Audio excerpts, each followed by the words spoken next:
to what is RingCentral, what does AI mean to all of us. Let me just tell you a little bit about myself. I was born in Ukraine, Odessa. I came here with my parents as a teenager. I went to school here, spent all my life here. My last visit to Odessa was in 2019, right before COVID.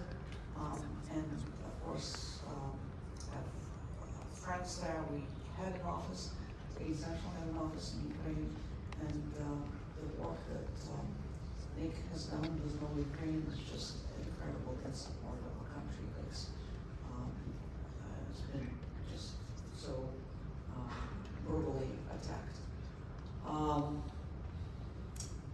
With that, how many of you are founders? How many of you are investors? Okay. All right. So, RingCentral. I've been with RingCentral for a while now. I actually never thought I'd be at RingCentral for this long because I'm a serial entrepreneur. And obviously, we at RingCentral did not. Oh, sure. Okay. A little bit slower. Let's say we go back in some of these systems. So I'm lost. By the way, the problem you had with Zoom, you should try RingCentral next time. Yes. Okay, so who is RingCentral?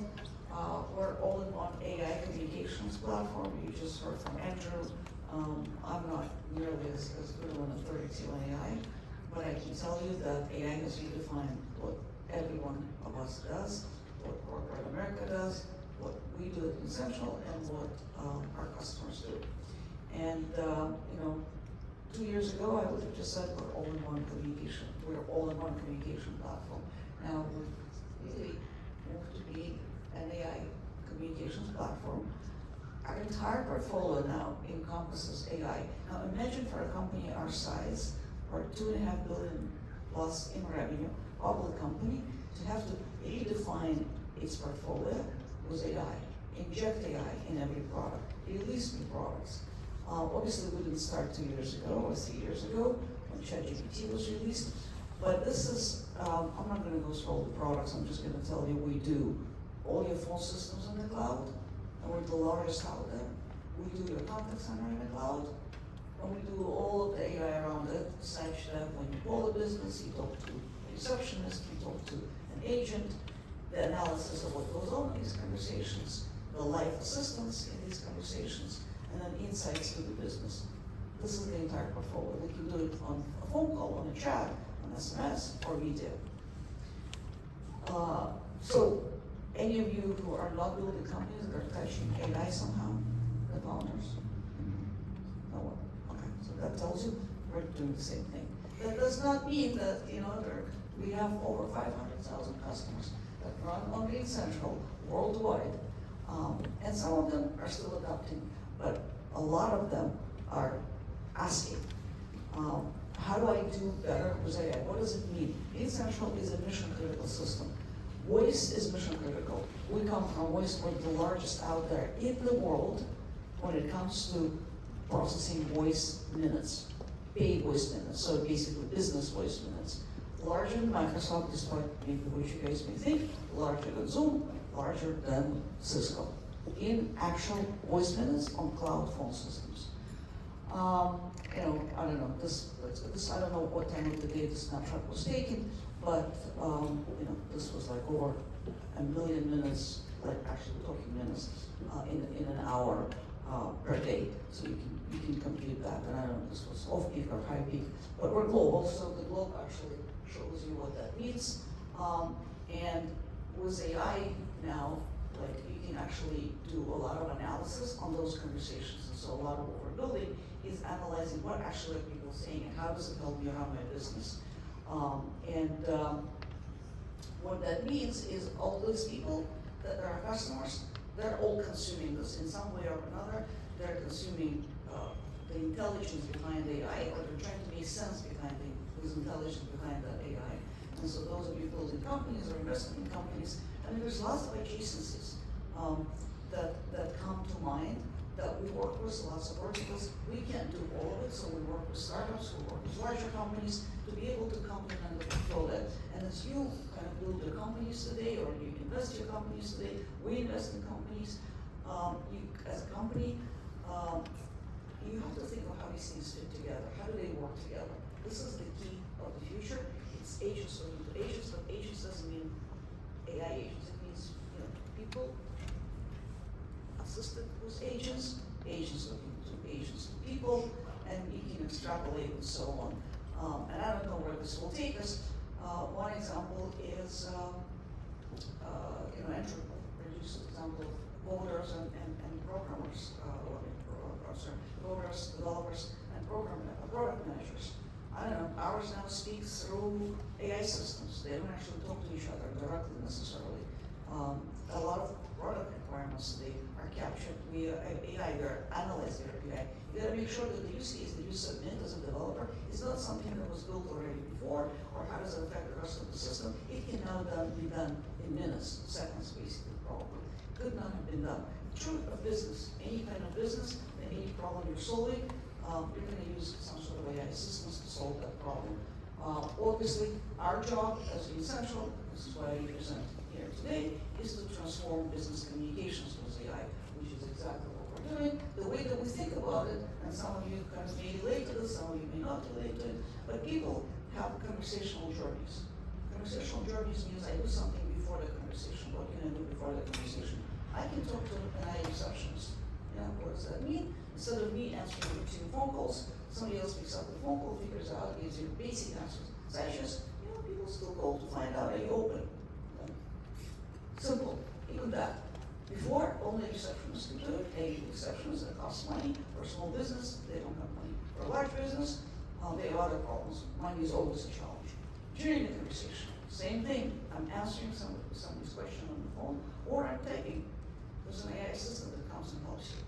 Figures out what was said in 10 other conversations, potential with that customer, and how do I actually reply to that? And suggest answers, just basic stuff. And then after, you want to see, okay, which one of my salespeople is actually performing well? I don't know. Before, you have to listen to all these conversations. That's what phone systems do, that's what contact systems do, they really are converging. Today, you don't have to do any of this. AI listens, takes notes, scores, coaches, tells managers, and does it all over again across the company and connects the conversations together so that if you sold a vacuum cleaner and told them, it has 90 minutes of battery time, and your questions coming into your support center say, well, this thing runs out in 60 minutes, and you sold me a 90-minute product. How do you, you're on a business, you want to be efficient, you want to not have people call you because somebody has to answer them, even if it's AI because your business is paying for that AI. Well, now you can connect these conversations, figure that out, and fix actually a product problem. So, this is what we call before, during, after. That organizational journey. Why is it not working? Okay, now you go. So I just want to share something with you, and we'll end on a funny note and then open it to questions. We introduced a product called the AI Receptionist. You can stick it in front of any phone system, obviously it works with RingCentral. This thing is really simple. It takes you minutes, maybe half an hour to set it up. It's not complex. A doctor's office can set it up without IT. It does these basic things, books appointments, can speak to you in any language, can reroute the call, forward the call, and do some other basic stuff, really basic.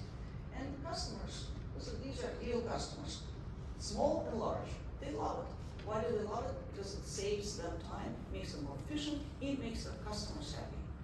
This is kind of what we do, whatever products you're building or investing, I don't know, but those are the criteria that we measure. And whatever you do or build today with AI, not only can you build it, you can measure it better. And whether it's a small customer like this mental health clinic, for whom 1.7 billion revenue is a ton of money, or a big large customer like business, which is a big large basketball team. Both benefit. And so what we're going to do is we're going to give you a preview of what's done with the AI to advertise. So let's wait. Ringo the unicorn had a curious problem. Answering the phone with his hooves was so hard it made him cry. He kept missing customer calls while his tears filled his chalice. Then, something magical happened. His old phone system transformed into RingCentral's AI receptionist, known in enchanted circles as Air. Now Ringo never misses a call. He can finally focus on his real powers because, well, even unicorns need a little air. See the magic of AI receptionist for yourself. Funny? I hope so. This was initially created entirely with AI, all of it. Okay. Oh, thank you. Yeah, I don't have really strong voice. So this was initially created entirely with AI. You know, Andrew talked about how you basically can do lots of things, and you know, LLMs are really good at sort of content, text. And I'll talk a little bit about how RingCentral sort of runs on RingCentral and what does it mean for us.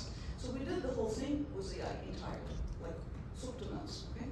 Then we had to add some animation to smooth out the edges. It wasn't perfect. So what you saw was actually kind of a combination of what was generated was, I think it was video that we used, I think we tried multiples and video worked out the best for us. And combination of that, and then some transitions had to be animated because it wasn't quite perfect. And like Andrew said, LLMs are not quite as good yet at kind of tuning it, like it kind of wants to regenerate the whole thing. You know, like I know I put like a lot of what I produce for content into like ChatGPT or Gemini or whatever, and the thing can never produce the same thing twice. You know, when you tell it to modify a little bit, it modifies the whole thing, and you have to prompt it. So this was done with a lot of prompting. It's going to get better, and it's going to get a lot better. And my guys told me that the new version of Wii is actually is much stronger. So the thing is, everything that I showed you, RingCentral runs on RingCentral. Now we don't make all sorts of we make communications work. So that means our contact center, of which there are 2,000 people, run entirely on our system. Obviously, we all run internally on our communication platform. But we also do a lot of work that we don't actually, with schools that we don't build ourselves. Because we're focused, right? Large company, but still really focused. There isn't a function within the company that is not affected by AI. I don't care if it's the obvious ones. Andrew talked a lot about coding, marketing, sales enablement, obviously customer support, procurement. Every function is affected. And honestly, lots of companies do this. I had to force like a central sort of repository, create some sort of a central repository, knowledge base of how do we adopt it. The biggest challenge within the company our size was people not knowing like where to go. I mean, they all have access to Gemini. Okay, now what? Okay. And this is actually a real problem that companies struggle with. So as you build companies, the big thing is how easily can your product be adopted. Because if it's a product that enables some sort of replacement of what I used to do this, manually, now I can do this with AI, or now I can do this assisted with AI. How easy can I learn how to do this? Because if it's cumbersome, there are way too many tools out there. And so if it's difficult to adapt, and some of the earlier tools got away with it, but I don't believe the next generation will get away with it. It has to be easy. Like I showed you guys the AI receptionist, it literally is being easy to set up, and out of all the products that we released, that thing took off on a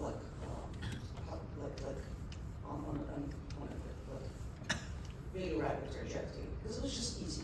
Some of our products, more complicated. It takes assistance from our professional services or somebody else on the phone. They take longer. So I would strongly recommend, as you think of new products, make them adoptable, discoverable, delightful. That's all I got. Thank you. Questions have been taken. Thanks, Leo. Actually, on my drive up here, I saw the billboard, and I was like, RingCentral is getting into AI, holy crap. Because our company used you guys like 15 years ago. It's very interesting for me to just see that every company is getting into AI, And the use case of having all those calls, I think is actually pretty cool. I don't really have a question, I just wanted to comment.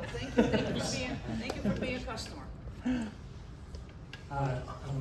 My question is on the growth rate, right? When you get to a company of this size, how do you keep growing at 10, 20, 30%? What does it take strategically? hard. Why is it hard? It's hard. Look, it's hard because, it's hard because of a certain volume level of just revenue. If you saturate, when you become like us, number one, it's hard to maintain that growth without additional products or acquisitions. So if you look at any company out there, you can only do so much on a regional product. Oracle's still called Oracle, and obviously a phenomenal company. But look where their growth is coming from right now. It's coming from renting, chips and selling compute. So for us to grow, like all the AI stuff, all the portfolio that I showed you, that portfolio was created over the last 2 years. It didn't exist 2 years ago. Now, it probably would have been it's not like we created that only with AI. We were expanding our portfolio, but AI accelerates it. And so what we need to do as a company or any company is take advantage of the trend and basically make sure that your timing is right, your products are a good fit, and you get a little lucky. And it's true at any size. So that's organic growth. And then there's always acquisitions. Certainly if I use Oracle as an example, God, who would have thought back when Oracle was founded that he would end up buying Sun Microsystems? But somehow that panned out. So you kind of have to be really open and think of how do you expand your TAM, your addressable market, your TAM SAM, the total market in which you can address as you grow. As a startup, startups know do tokens, and it kind of depends on how you feed it. A lot of it is how you fund it, how you pay for it.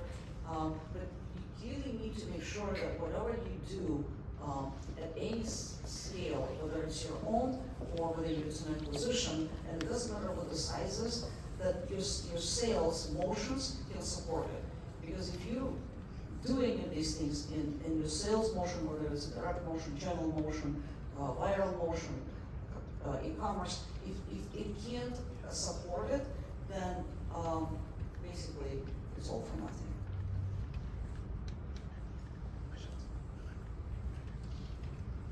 I'll try to keep live. So I have a question about churn. You mentioned that suggested making products as easy as possible to sort of get into the utilization by customers. There is a lot of churn talk in AI. What's your position on that? And how you make it easier to churn when we make it easier to onboard? Thanks. It's a good question. So churn is a big problem for all companies, and the SaaS world made it certainly software as a service. Turn it on, turn it off. Don't have to do anything. We are maniacal, especially when we were smaller. Now as well, measuring churn, understanding why customers churn.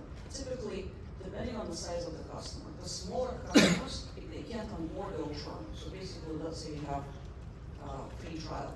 That's kind of not the emotion. So you have free trial, which means that they get 15 days free, and then the clock starts ticking, and you take their credit card, 15 days free, they can opt out, and they start charging them. If they haven't onboarded in those first 15 days, or even if they onboarded and they haven't truly adopted in the first 30 days, the likelihood of drop-off is very high. The farther they go into the product, the longer that they stay on the product,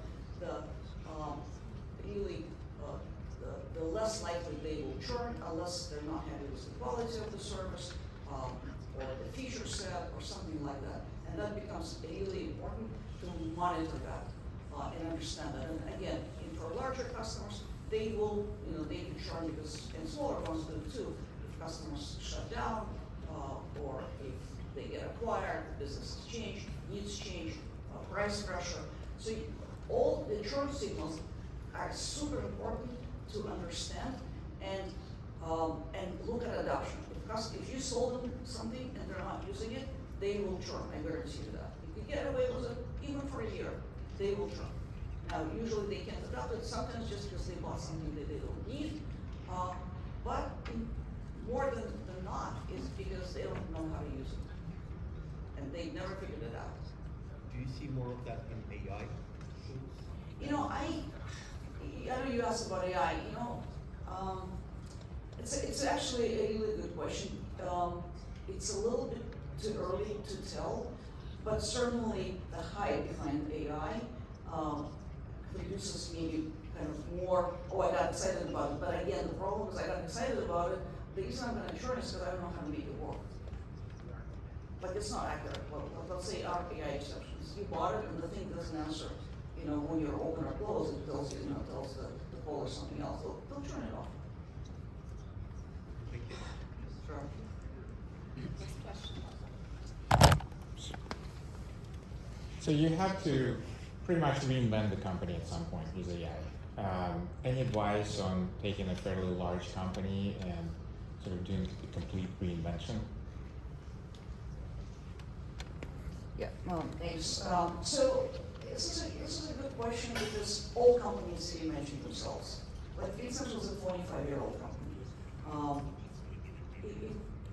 If you don't reimagine your business, technology changes way too quickly. We're talking about tech companies. I mean, I think other companies do the same thing. But technology changes so quickly that you probably reinvent yourself multiple times throughout the time. Very rarely do you get shifts like this in AI, like the megatrends that come in. And you reinvent yourself, but you can never forget what your core strengths is. Like, if I took all that portfolio that I showed you, our core strengths is voice. Voice is mission critical. Now we handle voice with AI. We put, receptionists in front of it. We augment the conversations. You cannot forget what the core strength is, because if you do, then you become like everybody else. Like for a large company, with 500,000 plus customers, if we took our eye off what really matters at the end of the day, what nobody else can do, then AI wouldn't matter.